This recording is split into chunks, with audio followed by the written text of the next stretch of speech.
Welcome to Bilingualism Today with Paola Bohórquez, Argemiro Padilla, and Andrés Morales.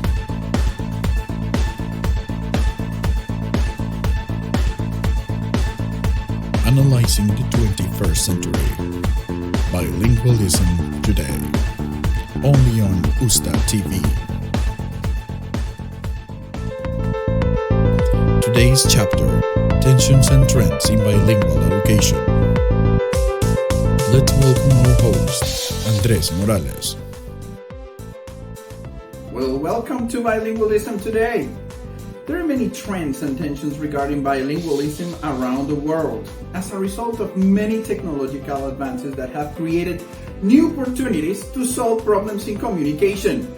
At the same time, these solutions have also created an impact in economy, work, health, and education, among other areas. In this opportunity, we are going to focus on technology and bilingual education in terms of hybrid, remote, and virtual learning, the education of the millennium.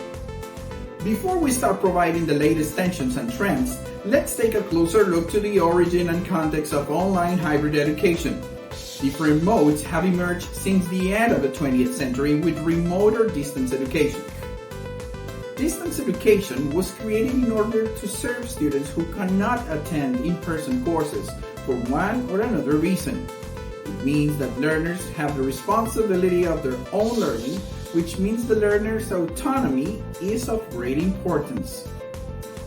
Samson in 2003 defines distance learning as a mode of delivering independent learning at a distance through the means of self-study text and non-contiguous communication.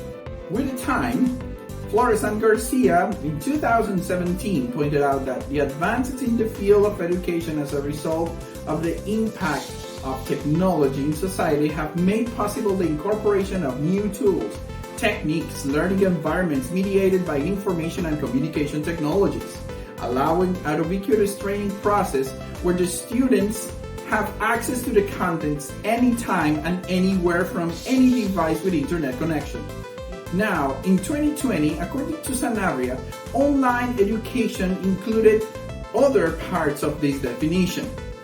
And at the same time, with the enhancing of online communication tools between the teacher and the students, now it can foster collaborative learning with enriching interactions experience with added values such as the sense of belonging to a community and the cultivation of values such as respect, solidarity, or the approach to other cultures as well.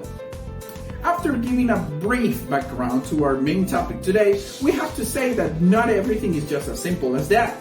With emerging technologies, concepts, and strategies, there have also been the uprising on new tensions and trends regarding to bilingual hybrid online education. This phenomena has brought out new questions and emerging criticism that provides a wide range of perspectives to see the new reality.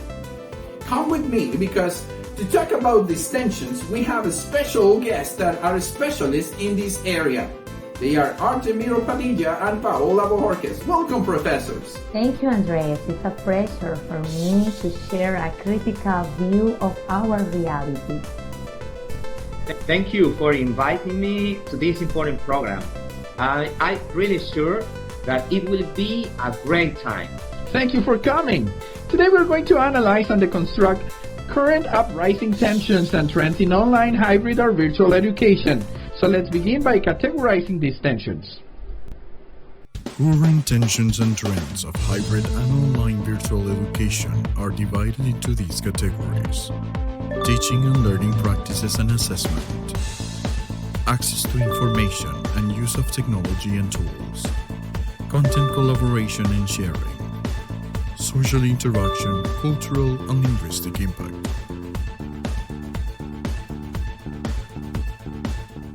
So after hearing these tensions, let's begin with the first category: teaching, learning practices, and assessment. What can you tell us about the tensions in these categories? Well, this is a very interesting component or aspect to talk about.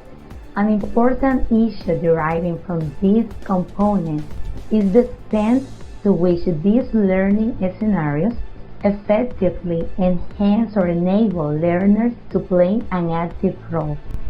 In the educational field, there is still a reluctance in bringing this type of model of teaching and learning into the learning environment. But what about if we take a closer view to some aspects in order to mention some tensions that arise from this category? So firstly, let's start with the course modality. The post-pandemic course design will likely reflect a type of hybrid course pattern with a mix of online components or learning activities that complement the face-to-face, present, or what we know about in-person classes. Let's consider DLT, distance language teaching. This is not considered in K-12 context or in community college level or in the corporate setting. So it is mostly focused on oral or in the university context. So we need to evaluate this tension because we know that everybody can have access or better learning opportunities. So this is something that needs to be considered, researched more in order to improve this effectiveness. But we talk about teaching and learning practice. Let's think about teacher and students' perception. What about the development of the language skills? Some of them in some studies has stated that the improvement of the skills such as listening, writing, speaking is more challenging. It requires more planning, a well-structured organization, planification of the activities in order for the students to be more engaged and committed with their development of these competencies in order to be proficient. And some studies have mentioned that students get greater outcomes in the in-person classes. So there is something that a misconception, a mismatch between this type of practices due to the distance, to the space between teacher and learner, the aspect of assessment that is another component that needs to be evaluated. That means the language courses assessment needs to be researched and evaluated more in order to be effective and reliable. So due to the time and the space between learners and educators, we need to evaluate validity in order to be reliable, as I said before. Sometimes the lack of disponibility between teachers, students, lack of time, affects the provision of feedback between peers and educators. So that's something that we need to consider a lot in order to improve this model of teaching and learning. Certainly, Professor Bohórquez has made great contributions regarding this problematic. Now, please allow me to give you an overview on the current trends that have revolutionized our teaching and learning practices. As you may already know, these new trends of STEM schools that are emerging worldwide, and our country is also on the verge of this trend, carry a positive impact within the practice. Let us consider the following concerning online learning and design, which have strengthened during and after pandemic times. So, in answer to the course modality, the descriptive statistic of researchers Xu et al. 2020 regarding an ESL course in Mexico suggests a negative overall grade penalty for students in online sections. Yet regressions results controlling for sections designed instructor and year effect provide a positive pictures of the blended class design there. Yet we have to acknowledge that studies suffer from design problems associated with the early English language empirical case studies on online coursework efficacy. Following with teaching and learning practices, STEM subjects are popular disciplines that have shown positive results, especially on case studies, with asynchronous components used in the courses. Research articles suggest that video podcastings, innovations in science, math, and medicine subjects have a relatively larger impact. Another meta-analysis of the English language literature finds online STEM courses have a higher effect size than do those in non-STEM courses.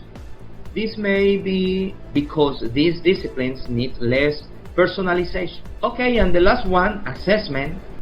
Groups of quantitative articles reviewed by different researchers suggest that online enhancements of coursework in Latin America have not hurt students' outcomes but have had a moderate positive effect on their learning process. In short, online learning activities could be seen more continuously with attention to student behavior, such as the frequency and time spent during online, synchronous and asynchronous activities, as well as other factors that we may discuss later. Thank you, Professor. This is a very interesting topic. So now what's next? What can we conclude from all of this relationship of tension and trend? So there are different aspects to discuss. What can you tell us about it? Let's start with Professor Bohórquez. Your conclusions? Well, regarding this component or category, let's consider that there are three aspects of teaching practice that are crucial for promoting student engagement in learning scenarios. Those are autonomy, support, involvement, and structure. As mentioned by some authors, this is very essential for building effective learning environments and to make our learners develop their proficiency, especially in the English language learning. Okay, thank you, Professor. What about Professor Padilla? Likewise, Jean and Pearson in 2018 mentioned that the combination of online and face-to-face interaction can be effectively and structurally managed in blended scenarios with regard to the conduction of learning activities. Unquestionably, hybrid virtual education can be seen as a flexible course program since learners can follow lessons at their own pace. It's independent from time and place. Yes, adding a little bit to that point, it is important to have in mind teaching learners' emotions. Yes, As we know, after the COVID pandemic, during the COVID pandemic, there were many learners who experienced crisis. Emotional crisis, emotional breakdowns because of the confinement and the rising tension, political tension, economic tension, and of course healthcare tension. So yes, there are many challenges that will mark the future in this section. We are going to analyze now the access to information and the use of technology and tools. So we are going to start with the tensions first. So Professor Padilla, what can you tell us about the tensions in this category? Well, access to information and use technology and tools. Remember that these 21st century demands have certain taken as out of comfort zone. Still, there is a lot of work that must be done in order to reach all communities and connect them and grant them meaningful access to information and technological tools. Consider higher education, particularly as the COVID-19 pandemic forced nearly all higher education students into remote learning throughout Latin American universities. These institutions that have moved to remote instructions are under the COVID-19 crisis have also demonstrated some reluctance to expand online coursework and adapt their curriculum. Perhaps they still may lack technological tools and pedagogical strategies to take the challenge and empower learners as they use this tool and become more independent and responsible of their own learning. Now, consider that post-pandemic course design will likely reflect a hybrid type course pattern with a mix of online learning activities to complement face-to-face presence. So we should wonder if during the only pedagogical transitions would course innovation with proven efficacy be effective in other international settings? That's the question. Let's now try to focus on the trends because, for example, in Colombia, we had some problems with this access to information. We have problems in connectivity. People didn't have the resources, the economic resources to have that relationship with their institution. So we have to depend on hybrid, remote, even remote distance education. So let's analyze the trends. This must have created a big consequence on the environment of the ecosystems of education. So let's analyze them with Professor Bohórquez. Thank you. That's very interesting, listening to the information provided by Professor Padilla. But let's start by mentioning that the information technology and the use of technology and tools in bringing it to the classroom provides a lot of advantages. So I want to mention, to bring to this conversation an important author, and it is Baker. Baker in 2006 stated that the mass media, information technologies, and the internet have contributed to the transformation of communities into a global village. Like everyone is connected, right? So with everyday easier access to information, TV programs, news, reports, documentaries, and many other types of content, new reading opportunities arise for both bilingualism and bilingual education. But with this in mind and taking into account the tensions stated by Professor Padilla regarding course innovation and the use of this remote teaching and online courses post-pandemic, let's think about that information technologies have allowed and promote the creation of many educational resources that facilitate and enrich the educational practice in classroom and at home. Let's also consider home because we have homeschooling. There are some people that is still studying at home or working at home. So these tools tend to be of easy use and contribute with classroom dynamics and student engagement. Let's think about some tools like software programs. One of them is LMS, or the audio and video conferencing, video recordings, and management tools. There are also, we have to think about that in some universities, some higher educational contexts, they are implementing or including recording or webcast lectures, also public videos. They are doing YouTube exercises, forums. So students are getting more and more engaged with this type of resources. There is still a reluctance in order to expand the online coursework, but we have reached a lot. We need to improve. There's so much to do.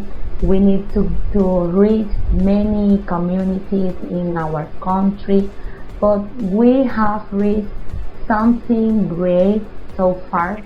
But the implementation of this use of information and technologies have brought innovation into the different fields of knowledge. Excellent intervention, Professor Bohórquez.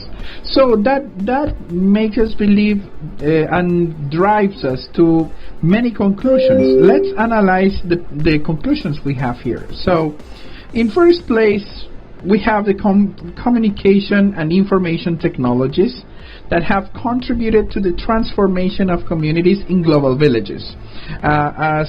As it was stated by Baker, this has an impact on bilingual education. So the global dominance of English, of course, and the availability of materials on the internet that are primarily in English, that would help the expansion of these named languages. Besides, of course, the resources would be available worldwide to each person through their mobile devices in the palm of their hands. And finally, through this crisis, the COVID-19 crisis, teachers have received more training in online tools and innovative technologies. So what are your remarks? What are your closing remarks about these conclusions? Okay, you said something important, that is new instructions that teacher got, okay? And obviously with those instructions it's necessary to change or to adapt our curriculums, okay? Otherwise we are not going to get good results. Excellent. That's right. I will add something is that the use of technology and these tools offer the opportunity for easing the space and distance, the time. This allows our learners to get more engaged with the different tools that are designed according to the different learning styles, so they can get more interaction with the content based on their interests and their needs. So that's something very positive. Thank you, Professor. Now we are going to start analyzing the tensions on content sharing and collaboration. To help us take a closer look, it is Professor Padilla. Okay, Professor, it's your turn now. Thank you, Andrés. It's really important to analyze these tensions but we need to think and reflect on the issue that most of the materials, programs, and information can be only found in English, which spreads the Anglo-American culture over other cultures. For example, most of the programs that allow to display subtitles only have them in English. This, to a certain point, enhances the idea that other cultures and languages are to remain under the shadow of a more dominant culture. In other words, as most of the information is only accessible in mainstream languages, minorities are restricted to poor and often mistranslated information which directly affect their contact to knowledge and educational opportunities. An example of this are research studies reports and for free online courses offered by worldwide recognized universities which demand users to have a certain dominance of English. Yeah, that is a very big tension. Yes. Okay, what about the trends? What are the answers to these tensions in this category? Professor Bohórquez. Well, in answer to the ideas mentioned by Professor Padilla, let's talk about some aspects that are very, very important. Well, significantly navigating through the internet and interacting with people from other cultures allow people to be in contact with authentic language. Usually, teaching materials are designed with prepared samples to accomplish the grammatical or vocabulary objectives of a lesson. It means that non-academic internet contents are natural and genuine. So this is very, very important. We are exposed to authentic language and materials that allows us to develop in a professional way our skills in the language. Moreover, let's consider that Bilingual education is also further because lessons, research reports, strategies, experiences, and materials can be shared worldwide. In that sense, teachers can save time preparing lessons or find about sharing their insights and test diverse strategies in their classes. This allows collaboration, peer collaboration among educators. Also, the information technology has fostered the development of bilingualism. Never had people been in contact with a huge amount of information in different languages. Nowadays, you can find language courses on the internet with easy access. So it is common to find all type of content, including different language courses online for free, as I mentioned before. Excellent analysis on the trends, Professor. Thank you. So as conclusions, we could say we have different ways this create an impact in current focus on content and sharing and collaboration, as the availability of these materials is mostly in English. That is one of the conclusions, and this facilitates the widespread of English language. Besides this, is there any other conclusions that you would like to add? Yeah, I would like to mention. Okay, go ahead. Okay, thank you. I would like to mention that in terms of collaboration and sharing among peers and learners, it's important to highlight that nowadays conferences, talks, trainings from masters or experts in the different fields of learning promotes the knowledge community to expand, and that also helps us to reach maybe communities or places around the world that hadn't been reached before. So this is very interesting. We can provide the feedback or insights from the different perspectives of education from different peers. So that's very something positive in this field. Yeah, and I think that another conclusion is about teaching practices, because improve teaching practices, okay, with free content and training courses, reducing preparation time and enhancing practices by studying successfully cases in other scenarios and implementing other strategies that have worked elsewhere. Okay, that is a good conclusion too, Professor. Besides that, we'll see that it promotes multilingual, multicultural exchanges among many different communities. It promotes remote and international collaboration, as Professor Bohórquez already stated. It helps create widening the perspective of knowledge, the base of knowledge. So it is very important. Excellent conclusions. Now let's move on to the last tension, the last category of tensions that we are going to analyze in this program.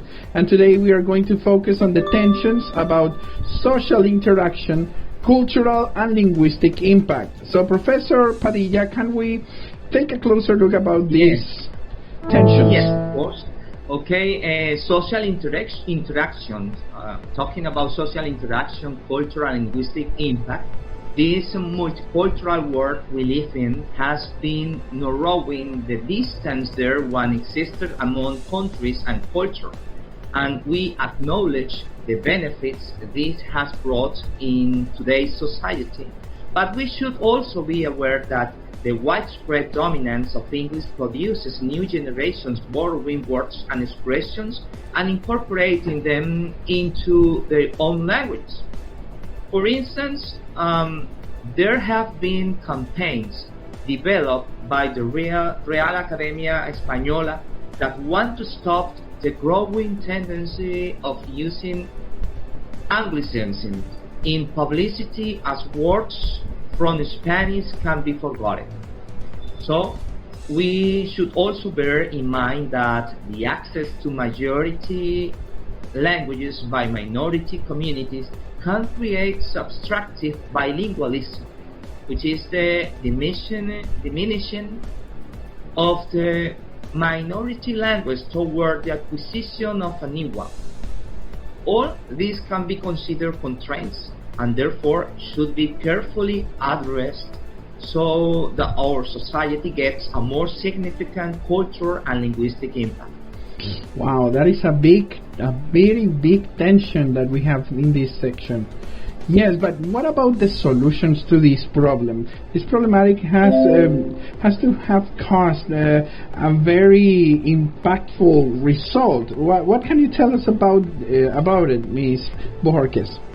Well, this is a very compelling argument given by Professor Padilla, but I want to mention that modern technologies foster virtual exchanges between remote communities with the subsequent benefits for cultural and linguistic interaction. And important, listen to this, enrichment. Nowadays we can have the opportunity to exchange experiences. There are many platforms in which you can talk from people from the other side of the world, so you can share things about your culture, traditions. So this is very enriching for us as learners, as in society. And to give an illustration to this, I want to mention that an example that is happening here in our country, in Colombia. For example, the Quechua indigenous communities in Putumayo.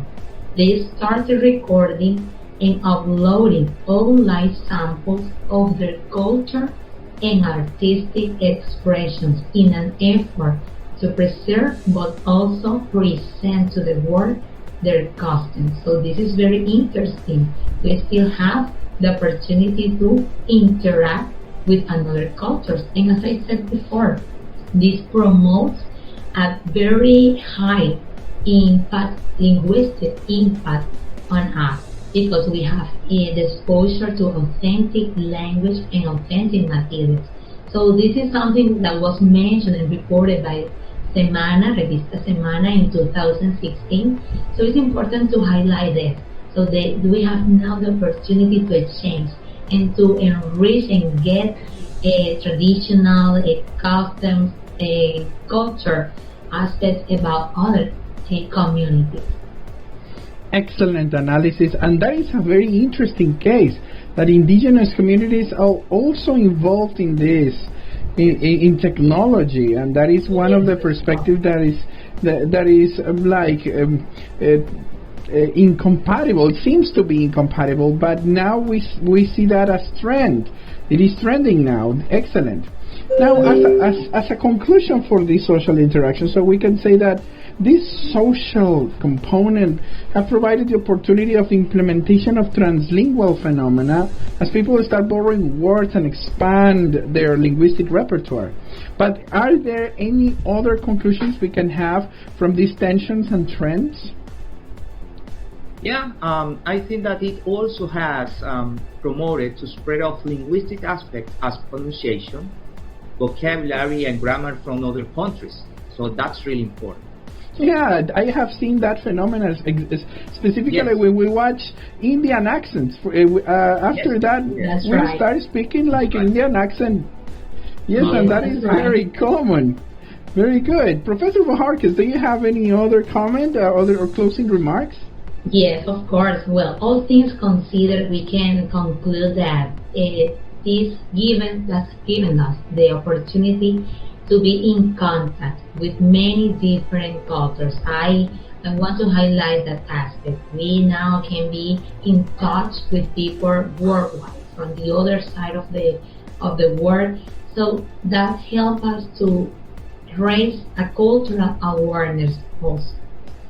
Very important. And don't forget enriching experiences. That would be one of the key words in this program today. Definitely. Okay, thank you, professors. So we know that there are still many challenges arising from this new reality as we are facing as education in difficult times and in new technological advances time. So meanwhile these advances come around, new tools are being developed. These tools will help us provide new solutions from these tensions and see new trends in the future. So I think that one of the general conclusions would be we have to be in continuous training, adaptation, rethinking, criticizing, reacting to our all these phenomena and tensions and trends will be arising in the next times and with the next advances. So thank you all for joining us today. Thank you, professors, for coming to this program, and thank you for giving us the opportunity to have a different perspective towards this contemporary issue that addresses all. Okay, see you next time. See you. Thank you. It was a pleasure for me to be here with you. Thank you. It was a pleasure very much for us having you all. So see you in your home. See you in our next program of Bilingualism Today. See you next time. Thank you.